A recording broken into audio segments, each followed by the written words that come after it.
Now, out of these 8 priority areas, what we did in the aviation sector when we came on board 9 months ago was to set 5 focus areas that were extracted from these general 8 priority areas. We identified 5 focus areas that we're going to concentrate on in the aviation sector. Let me just quickly mention those 5 focus areas and then dovetail quickly into our achievements as they relate to these 5 focus areas. 1, because safety is key, we said we would ensure strict compliance with safety regulations and continuous upward movement of Nigeria's rating by the International Civil Aviation Organization. They conduct periodic audits of various countries and the aviation sector, and they score you marks. So my priority, we said, we would comply strictly, ensure the compliance by the relevant agencies of these safety regulations. 2, we said we are going to ensure the growth and sustenance of our local businesses, airline businesses, which has never been a focal area before. But we thought it was nice to set that as a focal area to support the growth and sustenance of our local airline businesses whilst holding them to the highest international standards in the aviation sector. We are going to elaborate on that later and a few things we have done in that respect. 3, we said we are going to improve infrastructure in the aviation industry. The big infrastructure, modern infrastructure, and of course maintaining the existing infrastructure. And of course we said 4, we are going to concentrate on development of human capacity within the industry. The aviation industry is one of the industries sector that attracts the highest number of training because it's very contemporary and because of safety. Various technical people within the industry, they have to update their knowledge almost periodically in order to meet up with global standards. And of course, we said we are going to the 5th one, we are going to optimize revenue generation. Not impose new taxes, so we're not saying we are just going to optimize it. Leakages, areas where we thought there were leakages, we're not doing well, we're going to plug those areas to optimize revenue within the sector. Now, how have we fared in terms of these areas and our achievements? Let me even start from the very latest, so we'll not go back very well. I just came back from Saudi Arabia. And I have good news for you from Saudi Arabia. I met my counterpart in Saudi Arabia on his invitation, and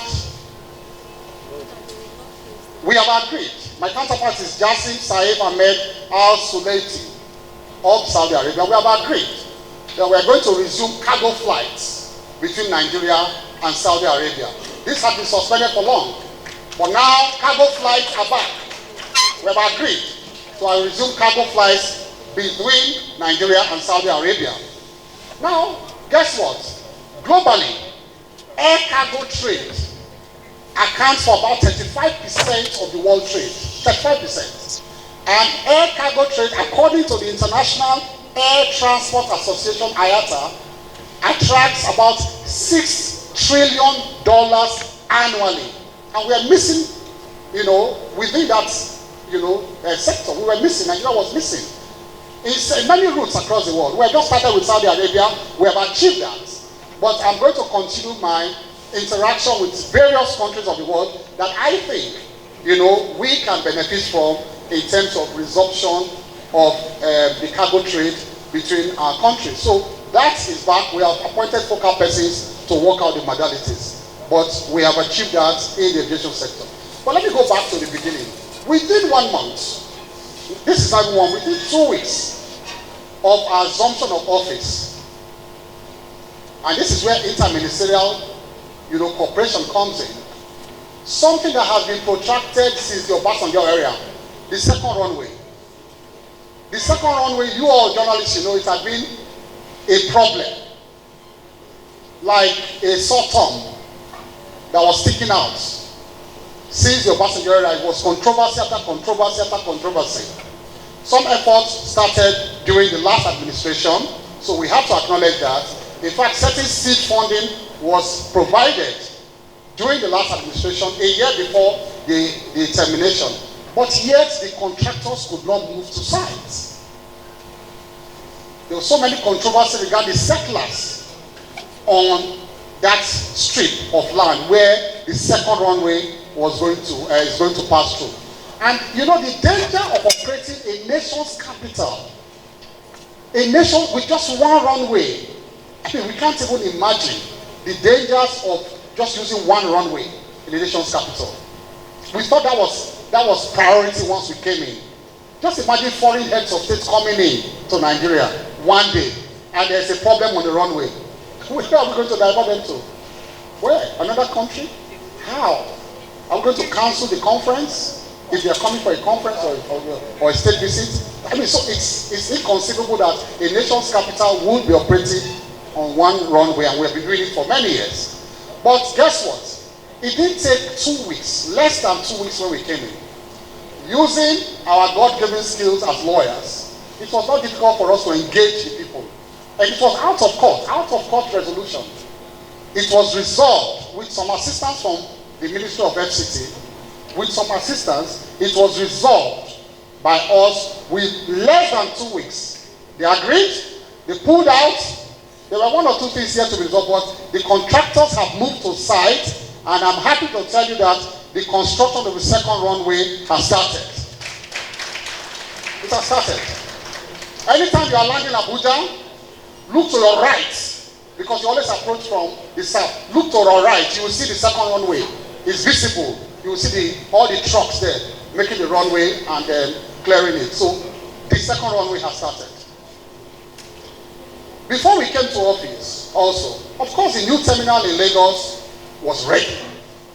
We have to acknowledge that. But it could not be used. They could not use the new terminal. It was put to very minimum use. They could not optimize the use. Why? Because there were certain defects, structural defects, architectural defects, operational defects within that runway. Within 1 month, within that, not runway, I'm sorry, within the building. Within 1 month, we found a solution to those problems. And we ordered all the international airlines to move to that new terminal in Lagos. And before I came, they said it was impossible. That was the word they used. Ask them, the fund people are here. They told me as minister that it was impossible because of the problems there, that they could not use it. And I said then that the renewed hope agenda is about making the impossible possible. That is the renewed hope agenda, making the impossible possible. So I blocked my ear to civil servants telling me it's impossible. Civil servants, permanent secretary. I told my colleague, don't let civil servants tell you that it's full objectives, your clear objectives. And I blocked my ears. I said, let the place collapse first. Enter there. Let me see the problem. Enter first. And that is what they are using today. Impossible has become possible. That's what they are using today. First of all, they said the big aircraft will not come in and anchor. So that's one reason why international flights cannot arrive there. I said, so then why build it? Who approved this design? They said because some hangars were blocking it. I said, I have traveled to Turkey. I have traveled to Doha. I have traveled. People enter buses when they land. Let them somewhere enter buses. Let's use it.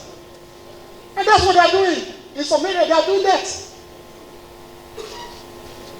So, we have made it fully functional, the new airport in Lagos. We also got some cooperation. This is also another interministerial cooperation from immigration, which is the Ministry of Interior. And through a PPP, we had to remodel under our watch. Go and look at the arrival of the Wing E of the International Airport in Lagos. Wing E. It was through PPP, quick thinking with PPP, immigration and, because immigration and FAN, they are in charge of certain parts of the airport, especially where you arrive. Departure is not there, but when you arrive, immigration. We got PPP to come in. They smashed down the entire arrival of Wing E, and we got a brand new Wing E of the International Airport in Lagos. So that's a low-hanging fruit, and we have achieved that. Go to Wing E, not D. We are still working on D. But Wing E, the arrival of Wing E, is a brand new arrival we have in Wing E. We also met on ground one runway in Lagos. Of course, Lagos has always had two runways. But we met one runway in Lagos that was only functional.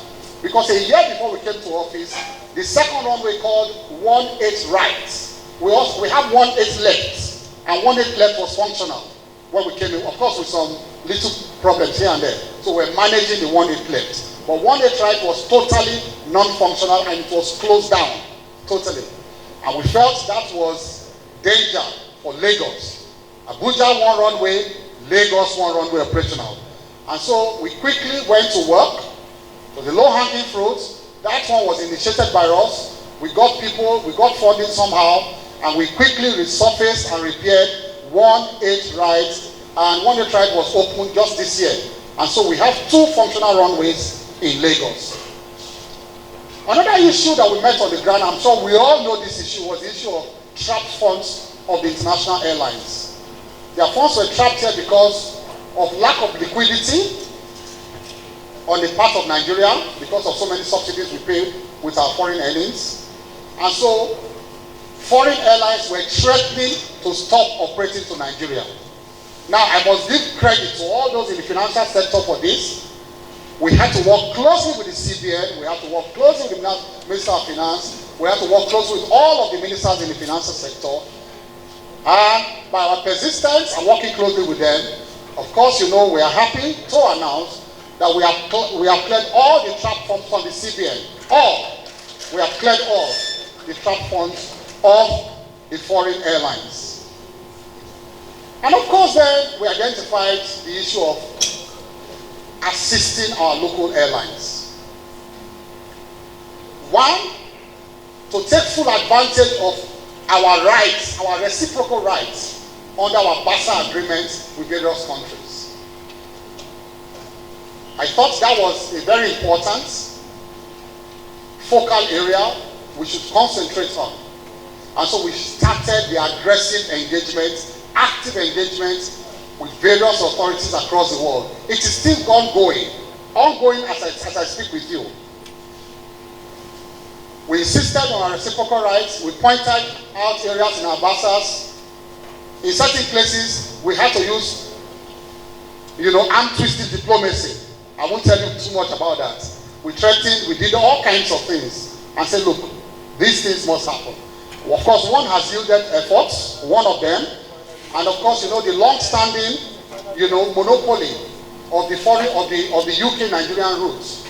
We have at least unlocked that now. First, for one of our local operators, Airpeace. We unlocked that. We broke the long-standing monopoly of that route, and they have granted Airpeace reciprocal rights to operate that route. And immediately we saw the result. We knew it was going to lead to that result. We knew it was key.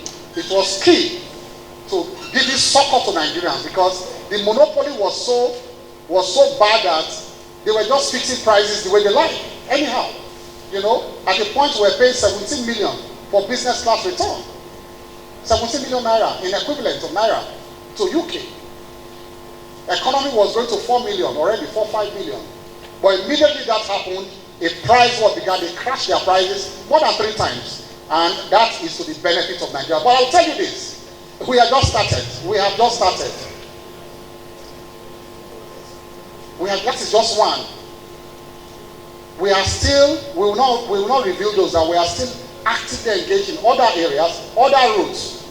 Because there are so many busy routes Nigerians, fly, operate. And so we are going to engage. As the results come out, we are going to be announcing those results to Nigerians. And that, of course, is what we are doing with the United States now. Under our watch, the Open Skies Agreement with the United States has come into operation. We are pushed for that. Open Skies Agreement with the United States. And what does that mean? We signed that BASA since 2000. We ratified it since 2002. But it didn't come into force. It didn't. We pushed for it. And we thank God it was also celebrated by the US, embassy in their social media. that we have both achieved this. And that means unrestricted number of flights and frequencies to the US, deployment of any kind of aircraft on those routes, multiple entry points. And so, gentlemen, talk to your brothers, talk to your local operators. We are ready to push them now. We will still look for ways to make the aircraft available to them. But we want Nigerian aircraft, Nigerian, not United, not Delta. We want Nigerian aircraft to begin to run the US routes, to Atlanta, to Washington, to New York. That is what we are looking for now.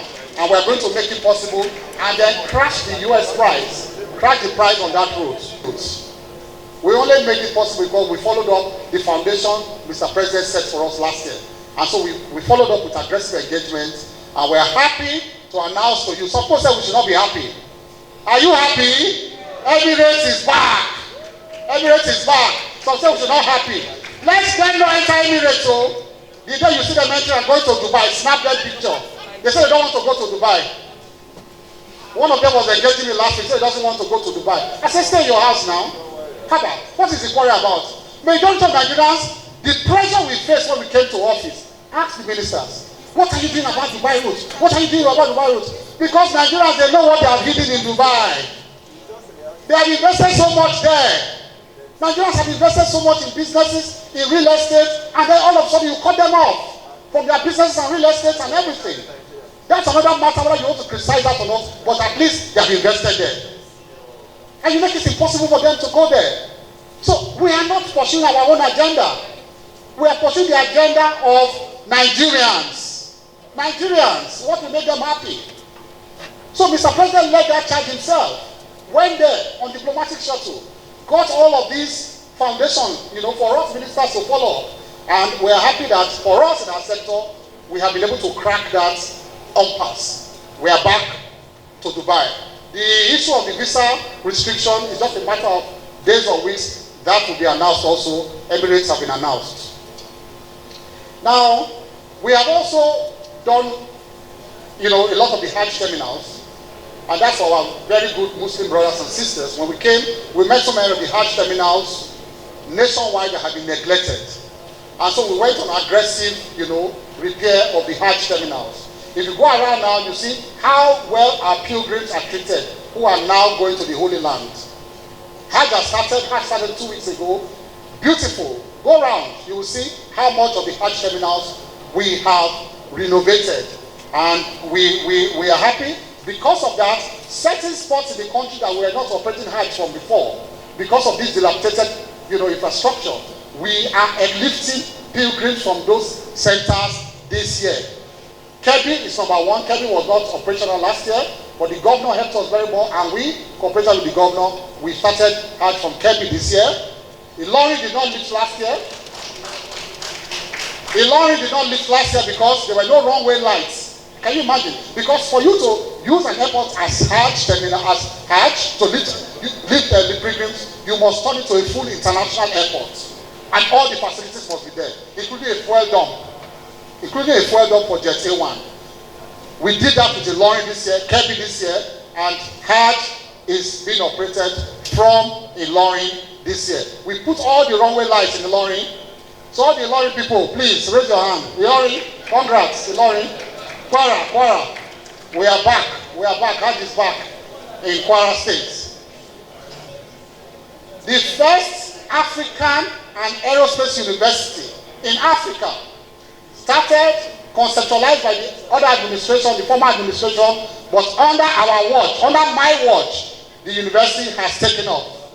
It was conceptualized by the old administration, but under our watch, first African and Aerospace University, we have taken our first into this year, it has taken up under us.